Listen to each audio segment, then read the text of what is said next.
So we are back. I'm getting on my soapbox. Let's talk first about Raw. We had our first WWE World Heavyweight Championship defense since Seth Rollins won the title. A good main event.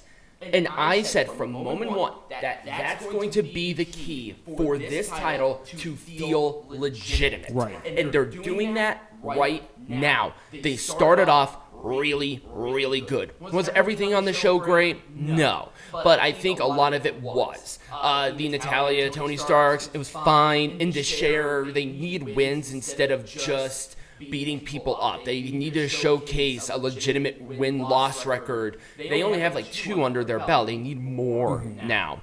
Gunther and Kevin Owens, I kind of wish they did a little bit of promotion on it, but it was a very good match.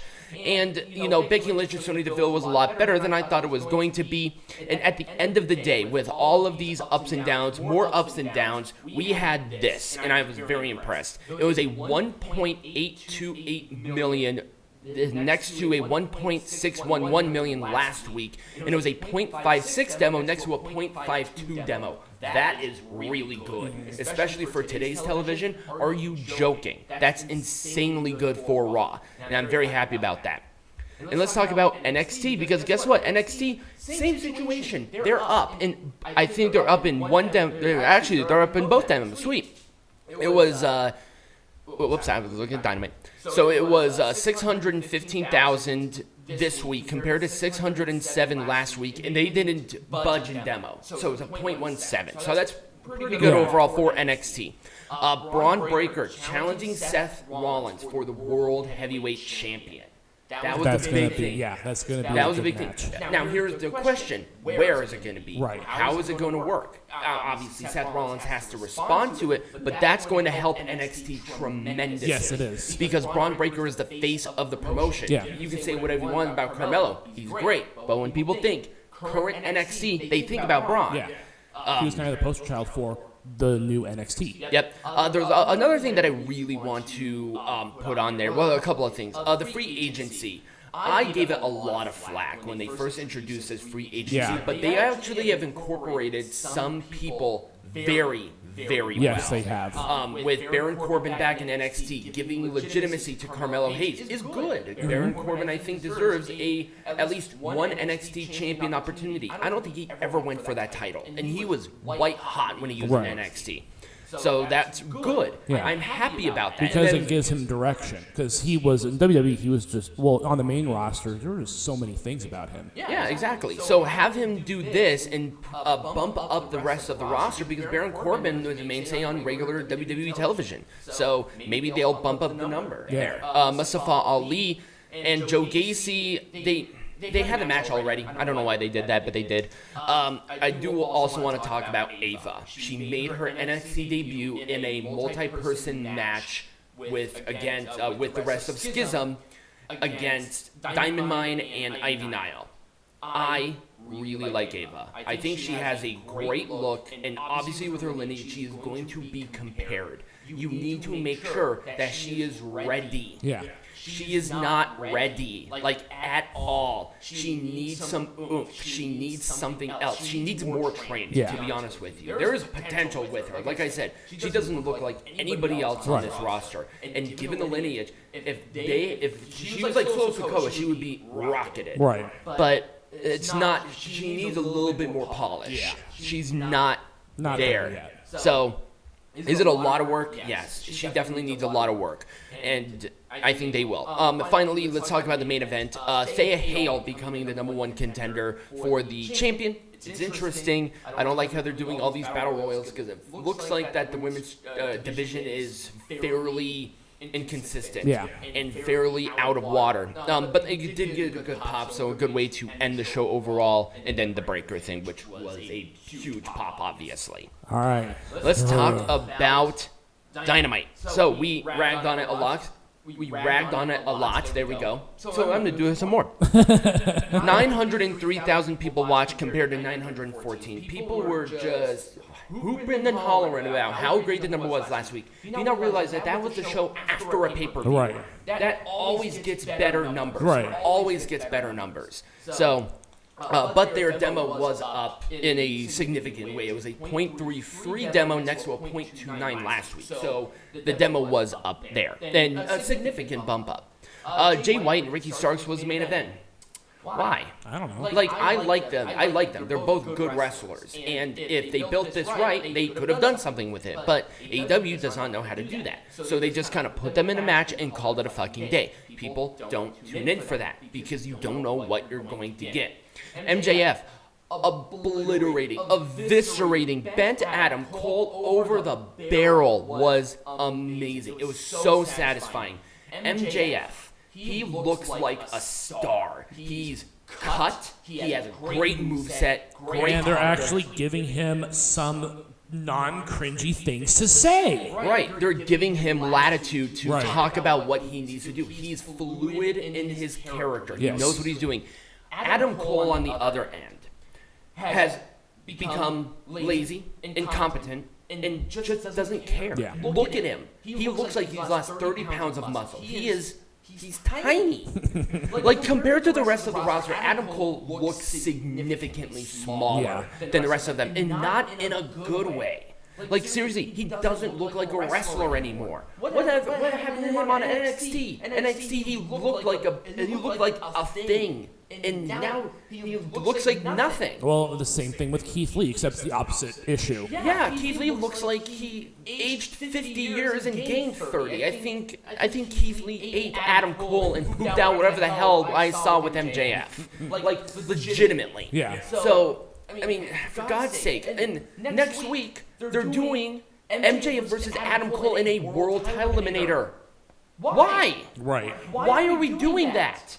That's something that you wait for a pay-per-view. They set up a pay-per-view match with these two. Right. Or at the very least, a big show like Spring, or they usually do like a big special around this time. Anyway, you could have waited. Yeah. But instead, you're doing it next week, and I can tell you why they're doing it next week. Because they're trying to get numbers. Yes. This is a desperation ploy, and you cannot book wrestling as a desperation ploy.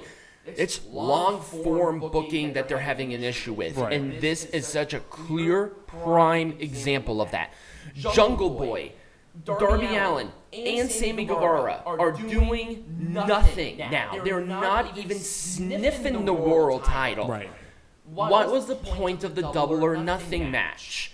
Jungle Boy's playing around with Hook. Sammy Guevara is obviously out because of the pregnancy, and that's fine, you know? And Darby Allin is now playing around with the rest of the Goobers. Why? We're playing around with Orange Cassidy. Come on. This was the curtain jerker, and you were in the world title match on one of their 4 pay-per-views. What are we doing? God bless America, man. If I had Shahid's goddamn money, I would have made a much better promotion. I can fucking guarantee it. Oh, yeah. I mean, because I know what I would need to do. Right. I know I'm ignorant on booking wrestling. Well, number one, I can do a hell of a lot better than Tony Khan ever could. ChatGPT can do better than Tony Khan at Jesus this point. Christ. So let's talk about Impact, because I actually found numbers, and I was quite impressed. So they had 137,000 people watch it last week compared to 126,000. It was a .02 demo instead of a .03. They don't sound like a lot, but keep in mind of where Impact is. They have their own little groove, and they're doing it just fine, and those are not bad numbers. Right. Like a few months ago, they were kind of hovering around 80, 90,000, so that's significant up. Yeah. Good for them. You know, there might be a thing because this was right before Against All Odds, but it is what it is. The 8-4-1 match, I heard it was a mess, where they started out with an 8-man tag, then they go into an immediate fatal 4-way, and that's how they determine the number 1 contender. Not the best, because they just kind of threw people in there and called it a day. And it's like, okay, we all knew that Nick Aldis was going to be the next contender. Let's just do it, you know? Right. But it is what it is. Trey Miguel and Bhupinder Gujjar had a good match, but once again, I don't like champions in non-title situations. It's very annoying. Well, Impact doesn't have a lot. Oh, I know. So Joe Hendry made a music video about Dirty Dango, and it was glorious. It was fantastic. fantastic. This is why Joe Hendry is over. Right. He just goes out there and has a blast. He looks great as a wrestler. He's putting this digital media champion on a different level right now. And anything that I get for Joe Hendry doing a song in a music video is the best. I mean, they mentioned WWE a lot, but I thought it was really funny overall. Because Dirty Dango doesn't do that anymore, and it was just a fun little, fun little dig, and it was a lot of fun. I don't know. This is kind of why I watch Impact, because number one, it was my first alternative to WWE, so it has a special place in my heart. But then they have these fun little shows. It's like, great. I like to go to them. SmackDown just crushed it. Again, obviously. Now, obviously, they went up against the NBA Finals. Yep. Yes, that was on Friday. It was $2.23 million next to $2.563 million. It was a 0.6 demo instead of a 0.73. Still, extremely good numbers. Yes. Like, don't even doubt. So it was Austin Theory, Jey Uso for the United States champion. It was a good match. I liked how they played this. Don't worry, this was an unintentional super kick. So Jimmy Uso did not kick Jay on purpose. It was 100%. Oh, sure. Well, one of the members of Pretty Deadly moved out of the way. So I think I'm covering the member of Pretty Deadly. So there was a lot of context there. The one issue that I had about this show was that they packed way too much stuff into it. They almost had 8 segments. They had 7 segments, and a lot of those were matches. It's like, dude, we don't need to have every other qualifying match in one night. We can spread it out a little bit. You have plenty of time for Money in the Bank. Let's chill, right? So we called this. I called that they had to do this for the women's champions issue. Right. I said, and I think I literally said, they need to rename them Women's Champion, Women's World Champion. Right. And that's exactly what they're doing. They gave Asuka the WWE Women's Champion with, the white strap with the gold on the inside down, looking exactly like the Undisputed Universal Champion. And either on Monday, or a little bit before, at the very least, Money in the Bank, they're going to give Rhea a replica of the World Heavyweight Champion on a white strap. If they don't do that, then they're stupid. I think 99.9%, because I'm Tigerhite, I'm always right, that they are going to be doing that. Now, my time frame might be slightly off, but I feel like that's what they're going to do. A lot of rest of everything else was fine. Them fusing, because apparently I'm UEO. Them doing unifying, that was the word, the women's tag team champions was absolutely the right call. Oh, it was. Because I never liked it that they brought in the NXT women's tag team champions in the first place, and let's do something with Alba Fire and Isla Dawn on SmackDown. Right. Great. I'm happy about that. That's for next week. Next week is going to be a packed SmackDown. We have that unifying match. Roman Reigns is returning. There's a lot of good stuff that's happening there. It'll be our first time that we saw the undisputed WWE Universal Champion outside of the presentation, too. So that's always a good thing. And Rampage, obviously, I couldn't find anything, but this whole show was a fucking disaster. Everything, no match was, big time good. Right. Also, all. This is your last Rampage that you'll be covering for a while. Yes.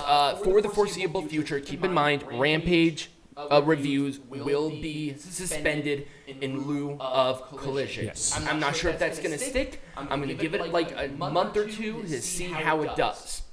If Collision sucks, I would rather watch Rampage, because I can watch Rampage and SmackDown together, put both of them out at the same time. I have a day off. Right. That's what I'd rather do. But Collision is getting some attention right now. I want to see what they're going to be doing with this show going forward. So there we have that. Yep, exactly.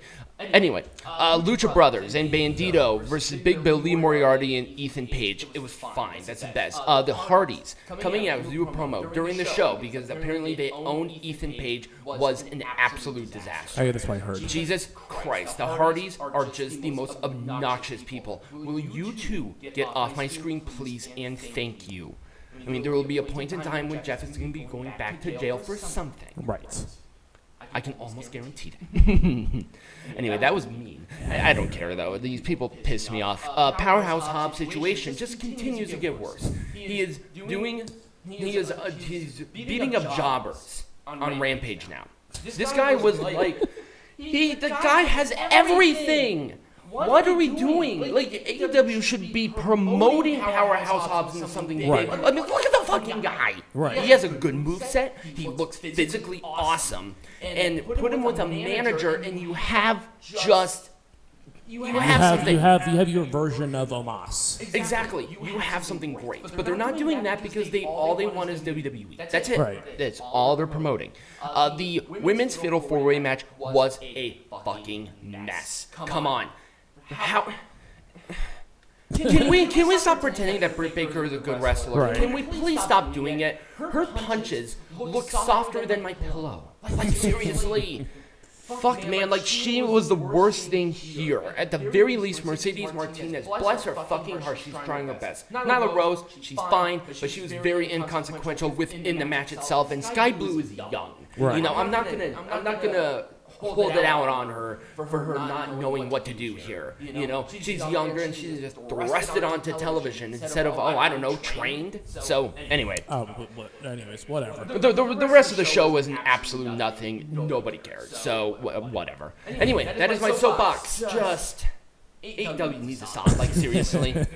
I want my Wednesdays back. So, when we come back, we're talking about Night 2 of the Crockett Cup. We're going to make it majestic again, we're going to make pro wrestling majestic again, and we're going to be caught up with our pay-per-views. Hooray.